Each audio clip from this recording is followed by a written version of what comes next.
Send it. This is how we do it. This is how we do it. You get that? No.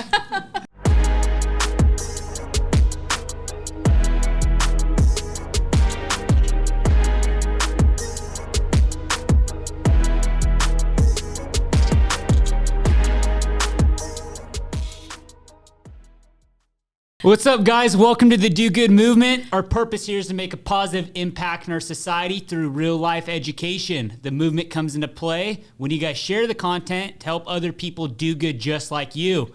I'm excited for today's show because I have my mother with me. Hello. Linda. And I actually didn't give her any preparation to coming on the show.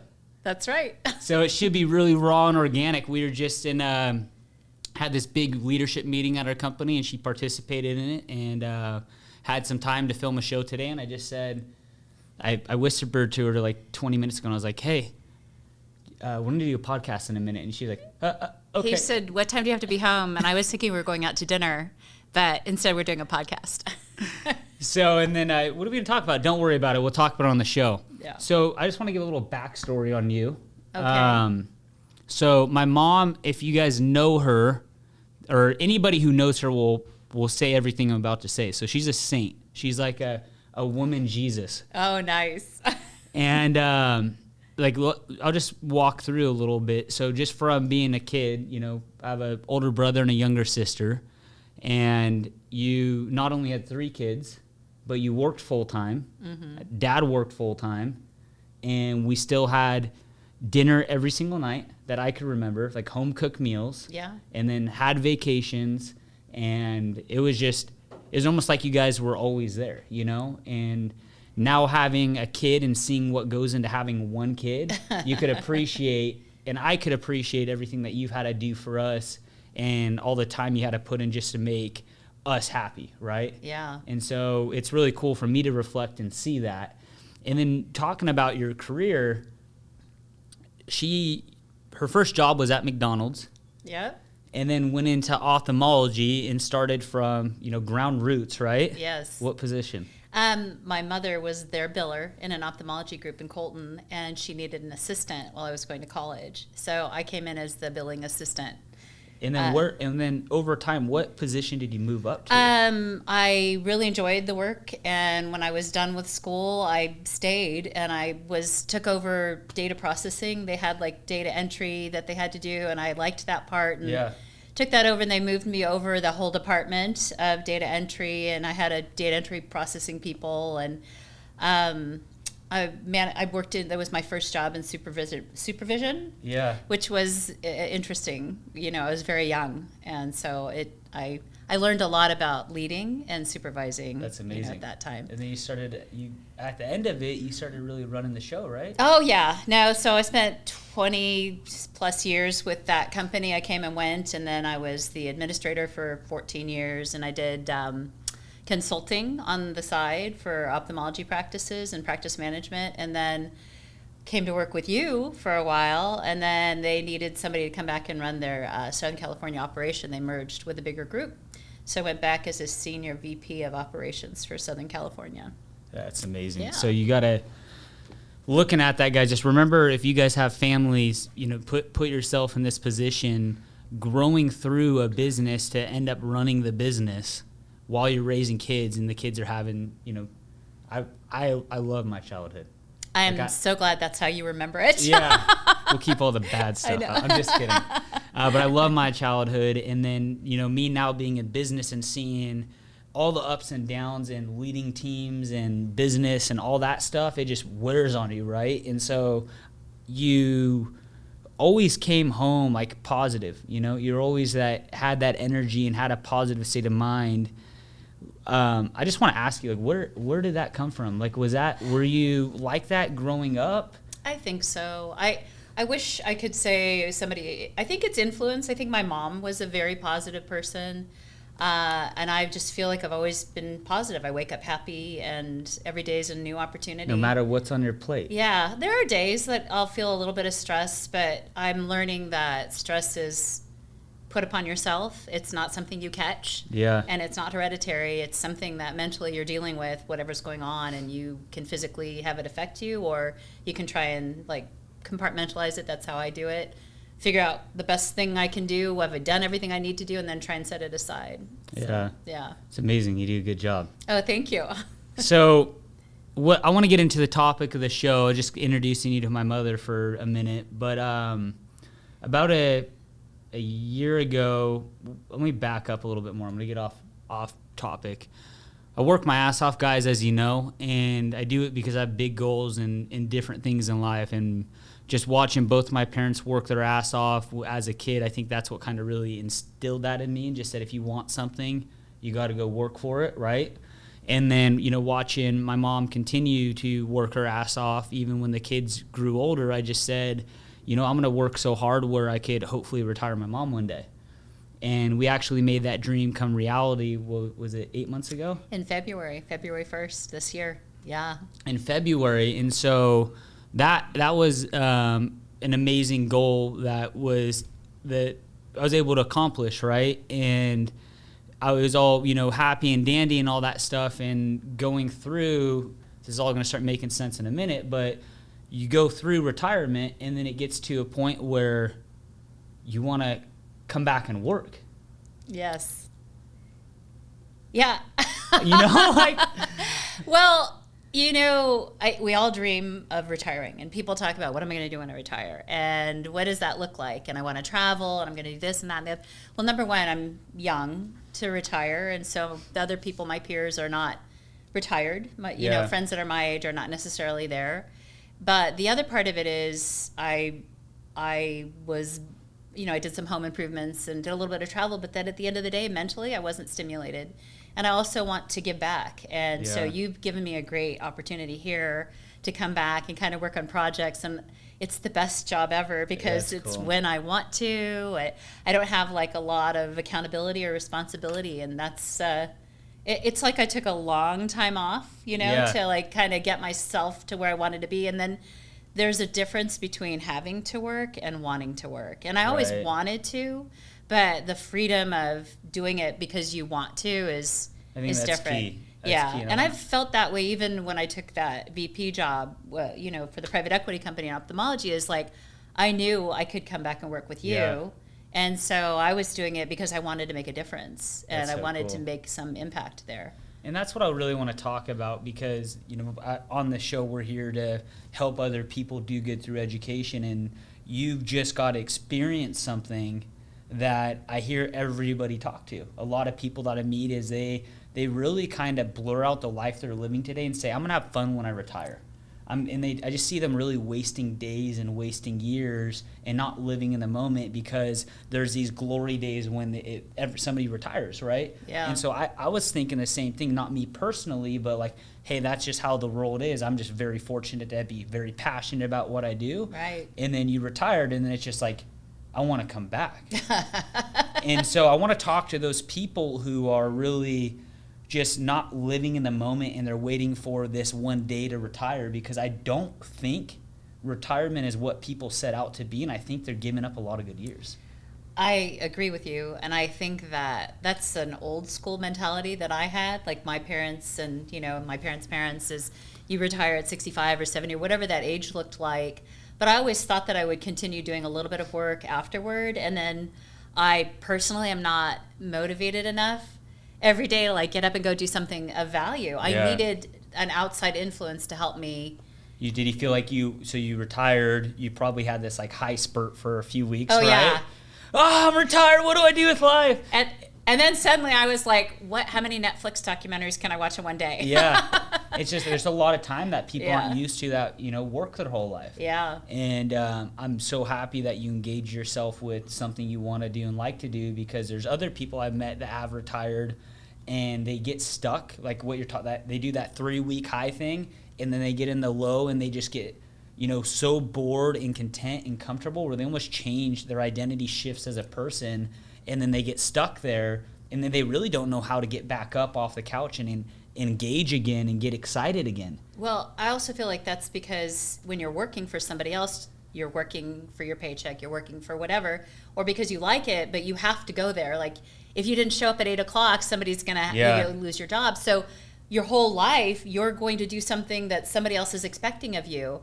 And to suddenly be given that opportunity to do whatever you wanted to do, and like, I don't know. Like I learned a lot about myself this last year. Yeah. And not all of it was great, but I'm learning, like I'm still learning, and I'm reflecting a lot on my ability to be a good leader or parent or grandparent, at this point. And it's like and then you see amazing people that you have in your company, and I'm like James, I'll use him as an example. I'm like, wow, he's such a great communicator. What a wonderful leader. I want to follow him. And I'm like, I don't think I was that great of a leader when I was leading, a group, but it's like there's always that opportunity to do better. Yeah, I think that's really cool that you did that. Yeah. So what was that like? The next question I have is like, what was that trigger where you're like, I better go do something again because I'm gonna get stuck in that phase of just rotting and dying? Oh, I think you go through a few days where you realize you just didn't get out of your pajamas, or do anything of value. And I was like, is this going to be the rest of my life? I had such a discontent with myself and where I was going. And, it's like they say you should always be learning something. It's like even the books I was listening to or reading weren't self-help. They weren't educating me in any way. It's like I'd pay Candy Crush and watch Dateline. And I'm like, how is this providing any value to myself or anybody else? And so it's just like inherently, there's no value. I was not at peace. I wasn't feeling like I was making a contribution. And so that was a trigger in saying, hey, like something's not right here. Yeah. Screw the money. I got to go engage. Yeah. So I started telling you, like, I got to do something. I'm like, it's so many vacations you're embarrassed and so many lunches, right? Yeah, no. Then it's like, well, this isn't anything. Just going to have fun and not like moving the needle forward or helping somebody else, or even yourself is not fun. That's really cool. Yeah. And so if somebody is going to retire and they're like, look, I kind of want to ride off in the sunset. Everything you guys said is great, but like I want to retire. What would be some advice so they don't go down that like depressing road of just I think I'm going to say, number one, always having some form of like education in your life, like whether it's a self-help book or a leadership book or a class or some online opportunity. You can do anything, like the internet's amazing, right? But the other part is looking to make or donate some of your time to some sort of community-based organization or like in your church or whatever. And at first I was like, I don't know if I want to make that kind of commitment because I have all this travel that I want to do. So at this point, I haven't made that kind of commitment, but I'm committing to trying to help your organization and that's I feel like it's, although I'm on the payroll, I feel like it's my donation and a give back, right? Yeah. So I want to help the people in the organization, like whatever I can, if it's the historical perspective, jumping in and doing some work that they just don't have time for. It just makes me feel good about that. But like that's something like we all have to do a give back, right? It's greater to give than to receive. That's right. And it's I told you she's amazing, guys. Yeah.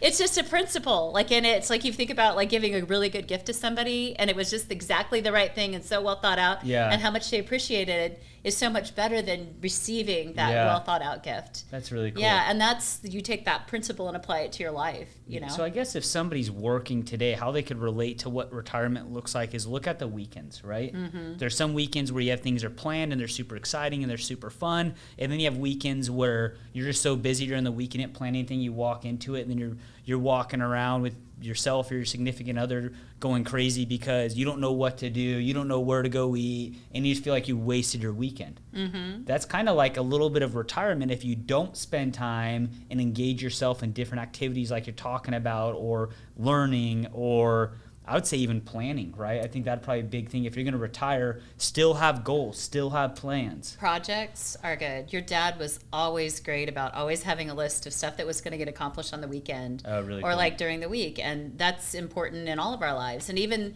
I have things I want to do. It's like even laundry or like clean the house or something like that. You're like, if you don't write it down maybe and like make sure that you get it done, then you don't really need to. Yeah. That's really cool. Yeah. So you'll also see like when people get a lot older, There's people that start fading really quick and they have hard times having conversations, or they're just not there, and they're almost on their deathbed. And those are the ones that aren't engaged and they're not utilizing their mind and being challenged. And then you'll see somebody even older that looks younger, and then that's just sharp all there. And I think it's because they're doing exactly what you're talking about, what you're doing, and doing things that you enjoy, but you're keeping yourself busy and keeping yourself engaged and keeping your mind strong, and that's going to push you so much further. So I was watching a documentary, of course, on Alzheimer's, and it's talking about keeping your brain engaged, physically fit, like some of the things you can eat. And there's a lot of research on that, and it's of interest to me because my mom had it, of course. But I feel like the other aspect to not working and helping make that donation is making sure that you are physically fit. And so I did incorporate like going to a trainer and starting to work out, and that's the one thing that I'm held accountable to, and I it's just helping me feel better, like energy wise, and I think that's important for that, your mental stimulation as well as your physical well-being. Yeah, that's really cool. Yeah. So the other question I have, so you said something that was very key a minute ago. You said there's this trigger in your brain right now where you don't have to go to work, you get to go to work because you want to. Mm-hmm. How, and I don't know if you have the answer for this, and I don't know if I do either, but how do you think other people could, that's like a mindset shift, right? It is. Because you still, like, I see you grinding. Yeah. Like, it's not, there's sometimes you come here and there, but there's other times where you're just heavily engaged, long days, and I'm like, oh shit, like this doesn't look anything like retirement. Yeah. So the person that is in a spot that has to go to work, that has to pay bills, all that stuff, do you think there's a way they could shift that mentality and say, you know what, I really get to do this, and they have that satisfaction, fulfillment that you're talking about? I'll just speak to what it meant to me, and then maybe somebody can relate to it. When I went back to work for the ophthalmology practice this very last time, and I knew I didn't need this job, right? Which is mentally, it's nice to have that feeling. I don't need this job. But I felt like I had something to give them, and I wanted to give it to them. And I felt like I brought something to the table, and I think most people do, and they don't realize it, that, like we all do, like whether you're like the person who was in medical records filing charts had a value to bring to the company. If you could recognize that in yourself, then it helps you like come to that, like I get to go to work, I get to make a contribution, and it's wonderful in an organization that recognizes that and shows you that value. But even if they don't, if you can recognize that value in your own self, like setting your own goals and like measuring your own performance, because most people don't, like when you're doing reviews for employees, typically it's the employee who has a list of their accomplishments. That's right. And that particular manager might have 10 people working under them, and they're like, I don't know what you did. So it's like the same thing. You're always keeping your own personal goal, but keep accountable to yourself. Like set those goals for yourself. That's key. Right? That's really Instead good. of I'm not trying to please you. I'm trying to please myself and what I want to accomplish in this day. That's good. Yeah. I like it. So I used to have the mentality, even owning the shares of the company, where I'd be like, I have to do this, I have to do that. And I was in this weird like mindset. And I made that shift, and Kyle and I did an episode recently. We started talking about self-development, and my shift really came in that self-development phase. But gratitude is what helped me change my mindset. So like going to the gym, I used to say I have to go work out. No, I get to do this. This is a privilege to wake up, to walk in a gym where I'm able to pay for a membership and exercise to stimulate my mind, to make my body better. Even though it's hard, I get to do this right now. I don't have to do it. I could go sit on the fucking couch. I get to do this. And same thing with work is we live in a country where we're able to go work hard, and depending on how we use our mind and challenge ourselves and stuff, we're able to get rewarded more. And other places, that's not a thing, right. And so looking at how bad it could be in other people's shoes who don't have the opportunities that we do in America has really helped me shift my mind and say, you know what? I get to go do this today. I get to do this. I don't have to do this. And I'm still in that boat. Like, we're growing the company. I'm go through a lot of pressure every day, and I still have to think, I get to do this. I get to do this, which was really cool. It is cool. And I've seen that development in you as well, from like the beginning to where you are now. And it's a pleasure to get to work with you. Of course, I'm very proud. Thank you. But talking about working out and things like that, and when you get to be my age, it's like all of a sudden Like I couldn't do a kinda deep knee changes, bend. huh? I know. I'm like, oh, thank God I could. You know, it's like I'm getting to like develop and improve my ability and agility. Yeah. You know. It was, I learned something last Sunday that with pain is where you learn. And pain, when you are feeling pain, you are supposed to learn from pain. And that's what builds your mentality. That's what builds your heart and all that stuff. Like pain gets pushed on us for a reason, to show that what we're made out of and what we can learn from it. Because we don't understand how good things are when we're good. Right. But then when we're not healthy and when we're hurt, we're like, oh my God, this hurts. And then you don't realize how good the good things are. So sometimes I feel like we go through pain in those hard times to really just humble ourselves back down and say, okay, this is how bad life could be. Be grateful you get to do all these things and actually be here today. You know what you made me think of is pain even in like physical activity, and pain in your muscle, like when you work to where you fail, like to the point where you're pulling a weight or something like that, so many reps, and then after a while you fail, and your muscle creates some form of scar, but it creates you the ability to do more the next time, right? That's and building good. muscle, which is also true in like all aspects and principles of our life. Yeah. And a lot of people say, why do we have bad things happen to us, you know, that create pain? And it's not just physical pain, emotional pain, etc. But I also believe that helps you grow. And I 100% believe, like, when you're sick, you're like, I just take being healthy for granted and feeling good until you're not. Or if you're a little down, it just helps you kind of like reassess, why am I grateful? You know? I'm grateful for you. Oh, I'm grateful for you too. I know our audience is too as well. There's a lot of good education we got here. And I guess the takeaway I want you guys to think of right now is, if you guys aren't living every day to the fullest and you're dreaming of this glory day that's coming when you turn 50 or 60 or retire, I want you to reconsider that right now.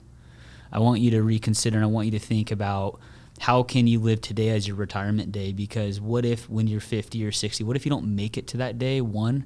And when you make it to that day, what if it's not what you thought it was going to be? You can't get these years back, guys.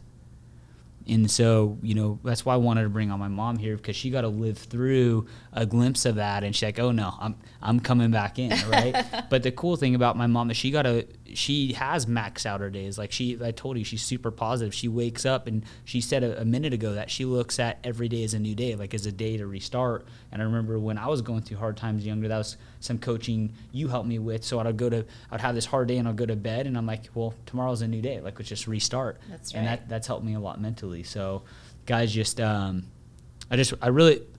whole show, and the purpose is, I don't make money on this. I spend a lot of money doing it. I just want to see you guys do better. And what better way can we do this than educating you through people with real life experiences like Linda and different people we brought on the show, and some stories I share myself. Is there anything you want to add to that? I appreciate it. I think this is a wonderful opportunity for you to do good and to share that message. And like I said, I saw growth in you. And it's been great. Like, I've stepped away from the business, and then coming back and seeing you as the leader you are today is impactful. And I'm excited about that. And I think it's well needed. It's going to be fun. Yeah. All right. I love you. I love you too. I love you guys too. Let's do good. All right.